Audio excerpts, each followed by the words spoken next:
राज्य सरकारच्या मुख्यमंत्री माझी लाडकी बहीण योजनेसाठी अर्ज केलेल्या पात्र महिलांच्या पहिल्या टप्प्यातील 95,000 अर्जांची छाननी ठाणे महानगरपालिकेने शनिवार 3 ऑगस्ट ते सोमवार 5 ऑगस्ट या 3 दिवसांमध्ये अहोरात्र काम करून विक्रमी वेळेमध्ये पूर्ण केली आहे।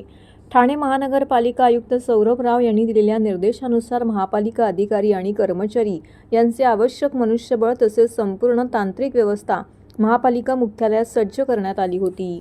शनिवार ते सोमवार असे 3 दिवस दररोज 3 सत्रांमध्ये अखंडितपणे काम करून जमा झालेल्या सर्व अर्जांची विगतवार ऑनलाईन तपासणी करण्यात आली। त्यासाठी संगणक संचाचे अद्ययावत नेटवर्क तयार करण्यात आले होते। अतिरिक्त आयुक्त प्रशांत रोडे यांच्या नेतृत्वाखाली उपायुक्त जी गोदेपुरे, उपायुक्त अनघा कदम, समाज विकास अधिकारी दशरथ वाघमारे, कार्मिक अधिकारी दयानंद गुंडप यांनी प्रत्येक सत्रात होणाऱ्या अर्ज पडताळीचे नियोजन केले। त्यामध्ये सूत्रबद्धता आणून जलद गतीने काम मार्गी लावले। राज्य सरकारच्या मुख्यमंत्री माझी लाडकी बहीण या महत्त्वाकांक्षी योजनेच्या अंमलबजावणीसाठी ठाणे महानगरपालिकेने प्रभाग समितीनिहाय 137 मतदान केंद्र सुरू केली आहेत। वागळे इस्टेट प्रभाग समिती कार्यालयामध्ये त्यासाठी एक वॉर रूमही तयार करण्यात आले आहे। सर्व मदत केंद्रावरती आलेले अर्ज तसेच ऑनलाईन प्राप्त झालेले अर्ज यांची ऑनलाईन पद्धतीने पात्रता निश्चित करण्यात आलेली आहे।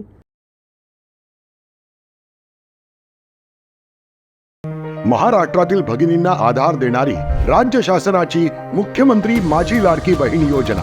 या योजनेअंतर्गत अल्प उत्पन्न गटातील 21 ते 65 वयोगटाच्या भगिनींना मिळणार दरमहा 1,500 रुपयांची मदत। अर्ज करण्यासाठी 31 ऑगस्ट 2024 पर्यंत मुदतवाढ। कुटुंबाचं वार्षिक उत्पन्न 2.5 लाख रुपयांपेक्षा कमी असलेल्या महिला पात्र। कुटुंबाकडे पिवळं किंवा केशरी रेशन कार्ड असल्यास उत्पन्नाचा दाखला आवश्यक नाही। पांढरं रेशन कार्ड असेल किंवा रेशन कार्ड नसेल तर कुटुंबाचं वार्षिक उत्पन्न 2.5 लाखांपेक्षा कमी असल्याचा दाखला आवश्यक। योजनेसाठीचा ऑनलाईन अर्ज नारी शक्ती दूत ॲपवरून किंवा पोर्टलवर भरता येईल। ज्या भगिनींना ऑनलाईन अर्ज भरता येत नसेल त्यांच्यासाठी अंगणवाडी, ग्रामपंचायत, वॉर्ड ऑफिस, सेतू सुविधा केंद्रामध्ये किंवा आशाताई बचत गटाच्या CRP यांची मदत उपलब्ध। आता आपल्याला अभिमानाने म्हणता येईल, सुखी आणि सुरक्षित आहे माझी लाडकी बहीण।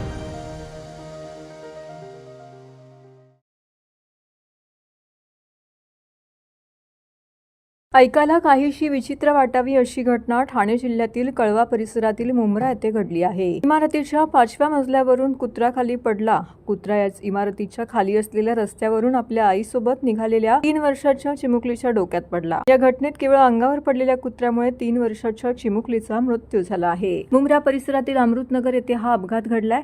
ही घटना CCTV मध्ये कैद झाली आहे। घटनेचा व्हिडिओ सोशल मीडियावरती देखील व्हायरल झाला आहे। पीडित आपल्या आईसोबत इमारतीखालून पायी निघाली होती। दरम्यान इमारतीमध्ये असलेल्या सदनिकेत राहणाऱ्या एका कुटुंबाने पाळलेला कुत्रा खिडकीतून खाली पडला। कुत्रा अचानक डोक्यावर पडल्याने पीडित गंभीर जखमी झाली। झालेला आघात तिला सहन झाला नाही।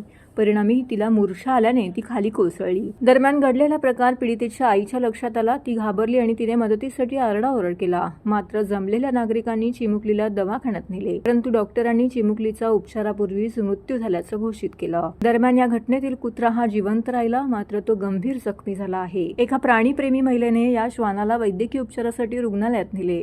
घटनेचे CCTV फुटेज सोशल मीडियावरती व्हायरल झाले आहे। व्हिडिओमध्ये पाहायला मिळते की एक अरुंद गल्ली रस्त्यावर रहदारी आहे। लोक ये-जा करत आहेत। एक मुलगी या महिलेसोबत निघालेली आहे। ही मुलगी आणि महिला म्हणजे पीडित आणि तिची आई दोघी 5 मजली इमारतीखालून निघाल्या आहेत। दरम्यान वरून कुत्रा खाली पडताना दिसतोय। या घटनेतील कुत्रा थेट डोक्यातच पडल्याने मुलगी जमिनीवरती कोसळते आणि बेशुद्ध होतीये। वरून पडलेला कुत्राही काही काळ निश्चित पडतो। दरम्यान काही वेळाने त्याला शुद्ध येते। तो उभा राहतो आणि लंगडत कसाबसा रस्त्याच्या कडेला जाऊन उभा राहतो। इसका रेस्क्यू कर लिया है मैंने। यहाँ से पुलिस सब बुला लिए थे हम लोगों ने, मीडिया भी आई है। ये क्या लेके जा रही हूँ, ये भी है मेरे साथ में ही है। ठीक है, बच्ची मर गई शायद से। अभी इसको लेके जाने का निकल रहे हैं, डॉक्टर के पास लेके जाने। फिर पुलिस कंप्लेंट करूंगी, उसके बाद जाऊंगी।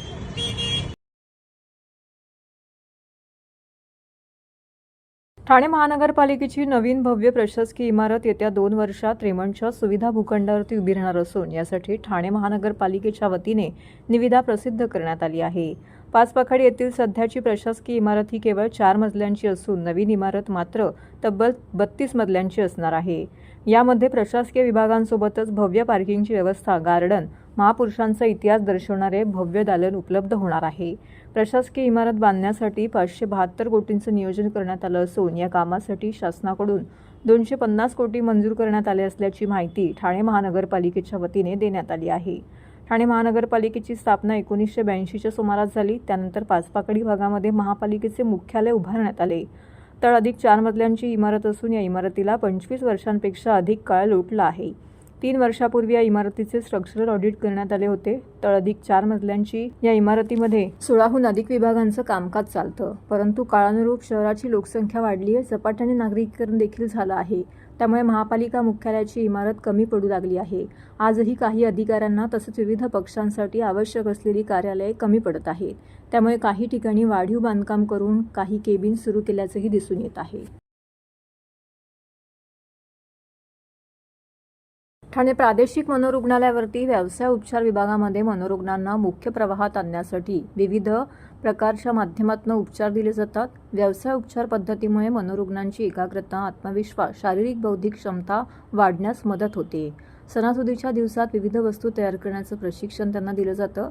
रक्षाबंधनानिमित्त स्त्री रुग्णांनी विविध प्रकारच्या 1200 रेखीव राख्या बनवल्या असून या राख्या रुग्णालयात साजऱ्या होणाऱ्या रक्षाबंधन कार्यक्रमात आणि काही विक्रीसाठी ठेवल्या जाणार आहेत. मनोरुग्णालयाचे नाव काढले की पटकन तेथील वातावरण डोळ्यासमोर येतं.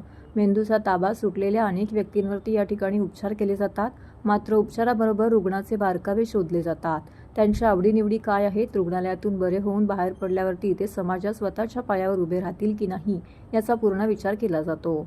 त्यामुळे छोट्या छोट्या वस्तू बनवण्याचे प्रशिक्षण त्यांना दिलं जातं. रुग्णालयाचे वैद्यकीय अधीक्षक डॉक्टर नेताजी मुळीक यांच्या मार्गदर्शनाखाली व्यवसाय उपचार विभागामार्फत राखी बनवायला त्यांना शिकवण्यात आल्याची माहिती डॉक्टर हेमांगिनी देशपांडे यांनी दिली आहे. रक्षाबंधन आता काही दिवसांवर आले असलं तरी जुलै महिन्यांपासून मनोरुग्णालयात राखी कशी तयार करायची याची माहिती रुग्णांना देण्यात आली. यासाठी रुग्णालयातील 50 ते 60 महिला रुग्णांना राखीचे प्रशिक्षण दिले गेले. राखीसाठी लागणारा कच्चा माल बाहेरून आणून त्यापासून या रेखीव राख्या तयार करण्यात आल्या आहेत.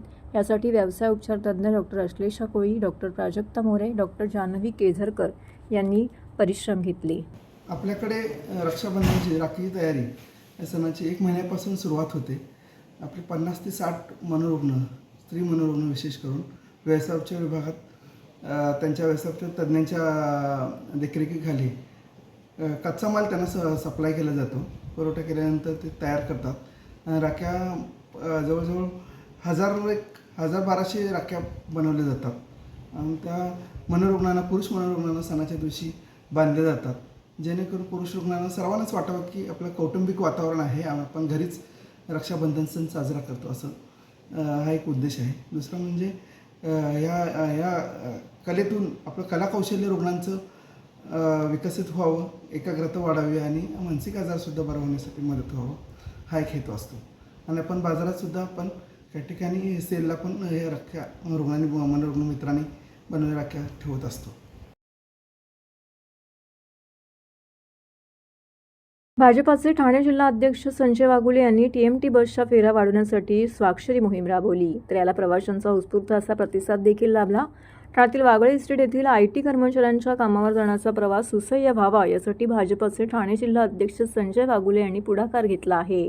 TMT बस सेवेच्या फेऱ्यांमध्ये वाढ करावी आणि बेशिस्त रिक्षा चालकांवरती कारवाई करावी यासाठी भारतीय जनता पार्टीच्या वतीने DKBIN परिसरामध्ये स्वाक्षरी मोहीम राबवण्यात आली. या मोहिमेला प्रवाशांचा उत्स्फूर्त असा प्रतिसाद मिळाला. गेल्या 2 दिवसांपूर्वी वाढीव दंडाविरोधात रिक्षा चालकांनी संप पुकारला होता. यावेळी प्रवाशांचे प्रचंड हाल झाले. तसेच शेअर रिक्षा चालकांचा बेशिस्तपणा सुरू असतो. 3 प्रवाशांपेक्षा जास्त प्रवासी रिक्षामध्ये बसवून प्रवास केला जातो. त्यामुळे प्रवाशांचा प्रवास असुरक्षित असल्याचं देखील वाघुले यांनी सांगितले. त्यामुळे जास्तीत जास्त TMT बसेसच्या फेऱ्या वाढवाव्यात यासाठी स्वाक्षरी मोहीम पार पडली. वाघुले यांच्या प्रयत्नाने 1 ऑगस्टपासून TMTच्या जादा बसेस BKBIN येथून सकाळी सुटत आहेत. तर काही बेशिस्त रिक्षा चालकांनी अचानक संप करीत आडमुठीपणाची भूमिका घेत प्रवाशांची कोंडी करण्याचा प्रयत्न केला. परंतु TMTच्या सोमवारी अवघ्या 2.5 तासामध्ये 35 ते 40 जादा फेऱ्यांमुळे IT कर्मचाऱ्यांना कामात सहजरित्या पोहोचता आले. तसेच TMTचा नफा देखील मोठ्या प्रमाणामध्ये झाला. मात्र बेशिस्त रिक्षा चालकांच्या बाजूने बोलणाऱ्या वागळे इस्टेटमधील काही नेते आणि पदाधिकाऱ्यांनीही संजय वाघुले यांना खडसावले. त्याचबरोबर 7 शेअर रिक्षांसाठीच्या स्टँडमुळे सुमारे 200 रिक्षा उभ्या राहत असल्यामुळे सातत्याने वाहतूक कोंडी होत असते. याच पार्श्वभूमीवरती हा थांबा रद्द करावा. गोखले रस्त्यावरील स्वानंद सोसायटी ते मॅकडॉनल्ड विरुद्ध दिशेने जाणारे ओव्हरसीट मागणी वाहतूक पोलीस व आरटीओ प्रशासनाकडे केली आहे, अशी माहिती संजय बागुले यांनी दिली आहे.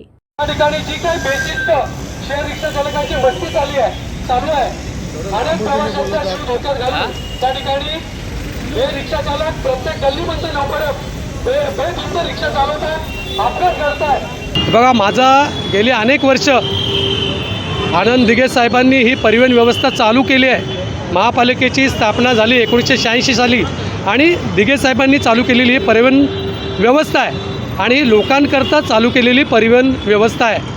माझी जे लोकप्रतिनिधी बेशिस्त रिक्षा चालकांचं त्या ठिकाणी नेतृत्व करत होते त्यांचं मी नाव घेणार नाही, कारण सभागृहामध्ये आम्ही एकत्र काम करतो. माझी त्यांना कळकळीची विनंती आहे, काही मुठभर बेशिस्त रिक्षा चालकांचं नेतृत्व करू नका. जे रिक्षा चालक प्रामाणिक आहे त्यांच्या मागे खंबीरपणे उभे राहा. त्या ठिकाणी माझ्या विरोधात घोषणा देत होते, त्या ठिकाणी शिंदे साहेबांच्या विरोधात पण काही जण घोषणा देत होते. माझी विनंती आहे की बेशिस्तपणा या ठिकाणी खपून गेला जाणार नाही. स्टेशन भागात आपण शेअर रिक्षा चालकांचा जरूर व्यवसाय करावा. आपण 3 प्रवासी घ्यावेत आणि प्रवास करावा, त्याला आमचा पाठिंबा राहील.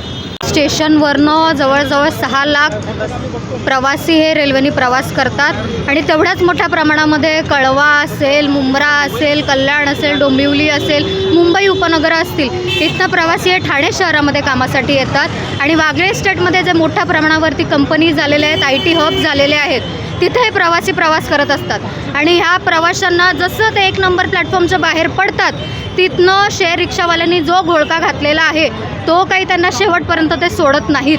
ते त्यांना बसवूनच ठेवतात स्वतःच्या रिक्षामध्ये आणि हे मुजोर रिक्षाचालक महिलांना देखील ओव्हरसीट घेऊन जातात. मला इथे फार वाईट वाटतं सांगताना. आमच्या महिला भगिनी रिक्षाचालक आहेत, त्या देखील हे ओव्हरसीट घेऊन जातात आणि त्यामुळे स्वतःचाही जीव ह्याच्यात धोक्यात घालतात, प्रवाशांचाही जीव ह्याच्यात धोक्यात घालतात आणि त्यामुळे गेल्या 2 दिवसापासून जे काही शेअर रिक्षा चालकांनी इथं संप पुकारलेला आहे त्या संपाच्या अनुषंगाने परिवहननी ज्या काही अधिकच्या जवळजवळ 40 बसेस इथे 2 तासामध्ये या परिवहनच्या सेवेने पूर्ण करून 40 बसेस या ठाणे स्टेशन ते वागळे इस्टेट IT प्रभागामध्ये सोडण्यात येत आहे आणि याचं आम्ही परिवहनला हार्दिक इथं अभिनंदनही करतो. छान वाटते.